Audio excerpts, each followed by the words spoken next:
Përshëndetje miq, mirë se erdhët në Baxhia Magjike. Sot do t'ju prezantoj 7 bimë dekorative që i kam në shtëpinë time. Përveç bukurisë së tyre, këto bimë janë të përshtatshme për ambiente të brendshme dhe me kujdesin e duhur qëndrojnë të gjelbra gjatë gjithë vitit. Nuk kërkojnë ndonjë kujdes të veçantë, por duhet të kemi kujdes vetëm tek ujitja e tyre. Po fillojmë me lulen e lekut, krasula ovata. Kjo është një nga bimët më të dashura për shtëpi. Emri i saj botanik është krasula ovata dhe e ka origjinën nga Afrika e Jugut. Ka gjethe të trasha mishtore ku grumbullon ujë. Pikërisht për këtë arsye nuk ka nevojë për ujitje të shpeshtë. Ujiteni vetëm pasi toka të jetë tharë. Lulja e lekut pëlqen dritën e bollshme dhe mund të marrë edhe disa orë diell në ditë. Me kalimin e viteve formon një trunk të bukur dronor dhe merr pamjen e një peme në miniaturë. Duhet të kemi kujdes sepse do ujitje të moderuar dhe dritën e diellit e do indirekt. Në dimër nuk e ka shumë problem, për ujë pothuajse nuk e ujisim fare. Lule fasole me emrin e saj botanik Epipremnum aureum. Kjo bimë njihet për degët e saj varëse dhe gjethet jeshile me nuanca të verdha. Origjinën e ka nga ishujt Solomon në Oqeanin Paqësor dhe është një nga bimët më të lehta për të mbajtur në shtëpi. Mjafton të vendosni disa degëza në një enë me ujë, ta ndërroni ujin çdo 6 ditë dhe lulen e fasoles mund ta keni të pranishme në çdo cep të shtëpisë. Pëlqen dritën indirekte dhe ujitje të moderuar. Nuk duhet lënë toka vazhdimisht e lagësht pasi kalbet. Ka rrënjë ajrore dhe po të doni ta shtoni në vazo është shumë e thjeshtë. Prisni copës zakërcelli, futini në vazo edhe ato mund të kthehen shumë shpejt në bimë të bukura. Anthurium andreanum. Anthuriumi e ka origjinën nga pyjet tropikale të Amerikës qendrore dhe jugore. Është një bimë shumë elegante, me gjethe me shkëlqim dhe lules që zgjasin për një kohë të gjatë. Pëlqen dritën e fortë, por jo rrezet direkte të diellit. Pra, nëse doni ta mbani të shëndetshme në shtëpi, vendosini në një ambient të brendshëm ku ta ketë dritën e diellit të pranishme. Ka nevojë për ujitje të rregullt, por pa e mbingopur tokën. Unë e ujis një herë në javë. Nëse kujdeseni si duhet, do t'ju shpërblej me një pamje shumë dekorative gjatë pjesës më të madhe të vitit. Begonja. Begonja spp.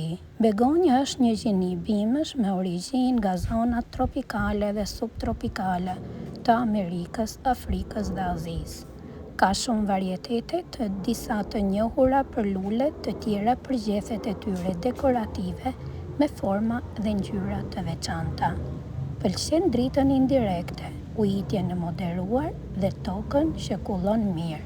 Në fazën e saj të lulëzimit, ky lloj begonje është një mrekulli e vërtetë pasi lulet e saj janë në formën e veshulit të rrushit.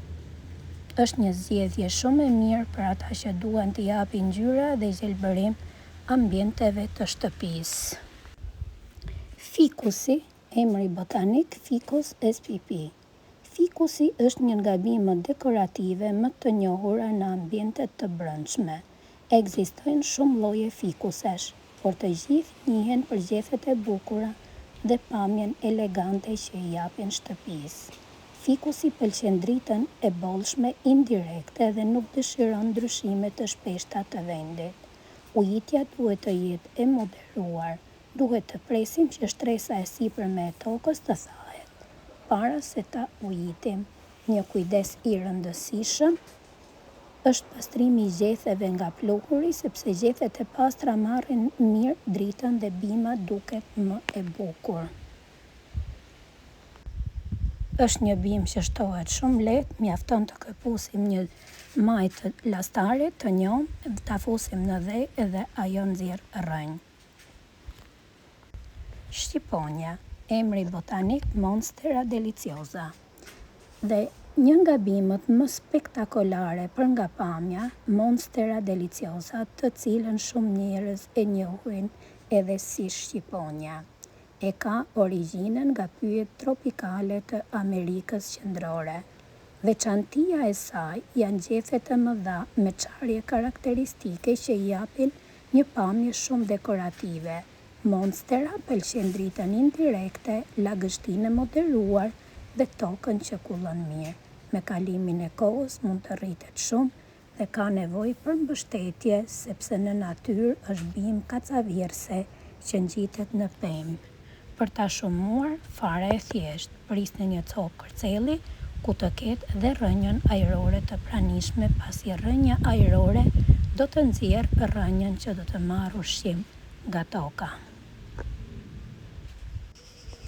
Tani dua t'ju prezantoj një bimë shumë të veçantë që nuk e shohim çdo ditë nëpër shtëpi, baobabin. Baobabi, i njohur edhe si pema e jetës, ka origjinën nga Afrika. Emri botanik i tij është Adansonia digitata. Në natyrë është një pemë gjigante me një trunk shumë të trashë, i cili ka aftësinë të ruajë ujë për të përballuar periudhat e thata. Në formën bonsai, siç e mbajmë shpesh në vazo, ruan bukurinë e trungut të trashë dhe pamjen e një peme të vogël. Baobabi pëlqen shumë dritën dhe duhet vendosur në një vend të ndriçuar mirë.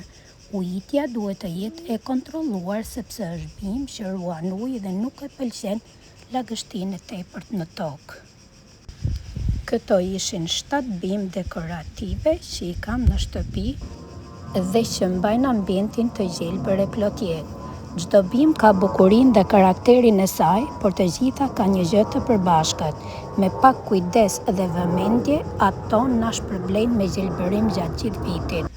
Më tregoni në komente cilën nga këto bimë keni ju në shtëpi dhe cila është e preferuara juaj.